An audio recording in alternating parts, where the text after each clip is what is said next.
Graça e paz. Mais uma vez estou aqui para trazer uma palavra que possa nos edificar, nos abençoar, que seja um tempo para a gente meditar na palavra de Deus e hoje especial para os nossos intercessores, né? Homens e mulheres que foram chamadas para se colocar na brecha, se colocar na posição de interceder, orar por vidas, orar por família, orar pela nação, orar pela igreja. Então, neste momento, gostaria de ler a palavra que está lá na primeira carta de Pedro, que está sendo uma palavra que está sendo falada para nós hoje. Nós podemos trazer para nós hoje essa palavra. É uma palavra que Pedro, ele se preocupava com esse tema, né, de sermos chamados para interceder. A igreja foi chamada para interceder. Nós fomos chamados para desenvolvermos um caráter cristão. Jesus fez muitas promessas, né, gloriosa aqueles que creem nele. E nós temos essa promessa de que a palavra de Deus, ela nos abençoa, que ela nos fortalece, que ela nos capacita. Quando Deus nos chama, Ele vai nos capacitar na nossa caminhada.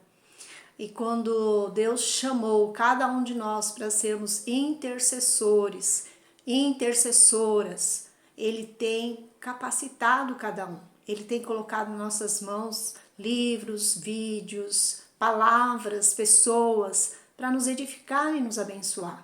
E assim nós vamos crescendo e aprendendo a se colocar na posição de interceder aquilo que é a vontade de Deus.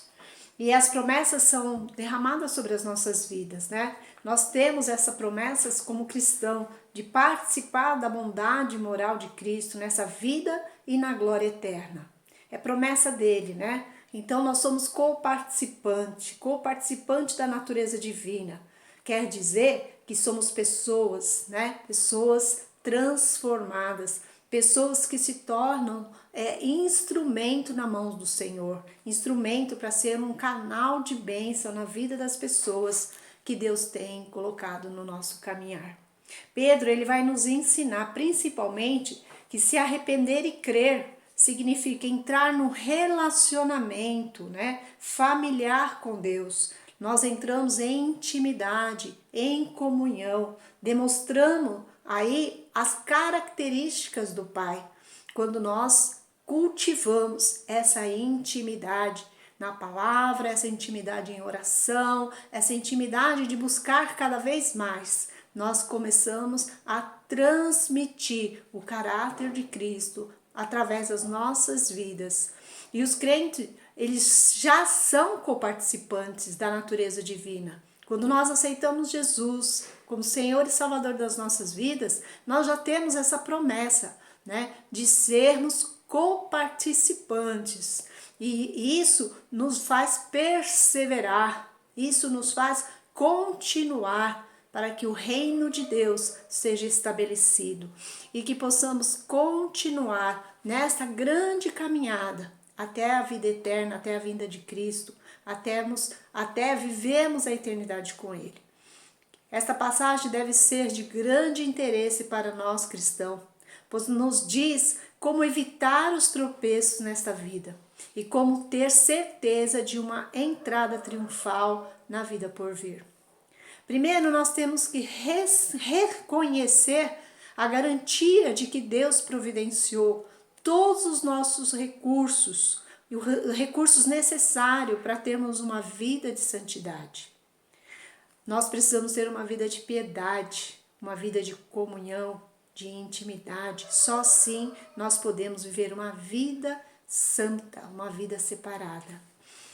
O poder para viver em santidade nos é concedido por meio do conhecimento, né, daquele que nos chamou. Nós passamos a ter intimidade para conhecer o caráter de Jesus, conhecer a sua palavra, conhecer o Deus que nós cremos, conhecer aquele que nos chamou para podermos fazer acontecer a sua vontade.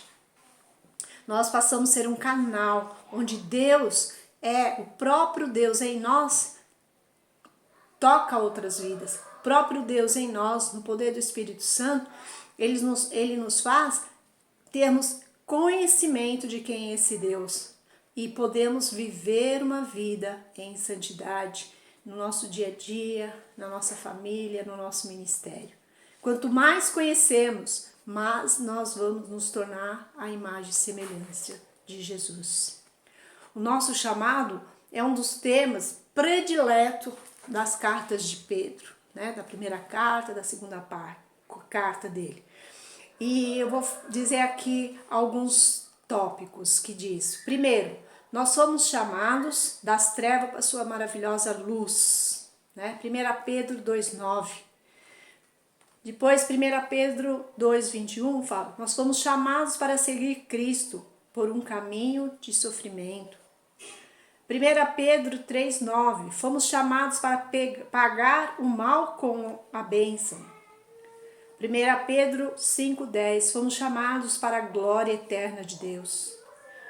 2 Pedro 1,3, fomos chamados para a sua própria glória e virtude. Deus, ele nos chamou ao nos revelar as suas maravilhas. Paulo de Tarso, ele foi chamado no caminho para Damasco quando ele viu a glória de Deus. Essa glória transformou a sua vida. Essa visão que ele teve nesse caminho, ele foi totalmente transformado. Ele chamava-se Saulo, ele passou a se chamar Paulo, porque ele viu o próprio Deus. Ele teve uma intimidade, uma comunhão com o Senhor a partir daquele momento. E ali o ministério dele fluiu, o ministério dele cresceu. Na Bíblia há várias promessas, né? E é impossível dar um passo sem pisar numa delas. Nós temos as promessas e as promessas são derramadas sobre as nossas vidas quando nós estamos em intimidade, em comunhão com a palavra de Deus. As promessas de Deus são o último dos 7 itens preciosos mencionados por Pedro em suas cartas. Vou dizer uma delas. Nossa fé é mais preciosa que o ouro. 1 Pedro 1,7. O sangue de Cristo é precioso. 1 Pedro 1,19. Cristo é a pedra que vive, é a pedra preciosa para Deus. 1 Pedro 2,4. Também é a pedra angular, ela é preciosa. 1 Pedro 2,6. Para todos que creem, ele é preciosidade. 1 Pedro 2,7. O trajo incorruptível de um espírito manso e tranquilo e de grande valor diante de Deus. 1 Pedro 3,4. As promessas de Deus são preciosas. 2 Pedro 1,4. Pense em alguma das promessas relacionadas em santidade na sua vida. Liberdade do domínio do pecado, Romanos 6,14. Graça que basta, 2 Coríntios 12,9. Poder para obedecer aos seus mandamentos, Filipenses 4,13. Vitória sobre o diabo, Tiago 4,7. Livramento em meio à tentação, 1 Coríntios 10,13.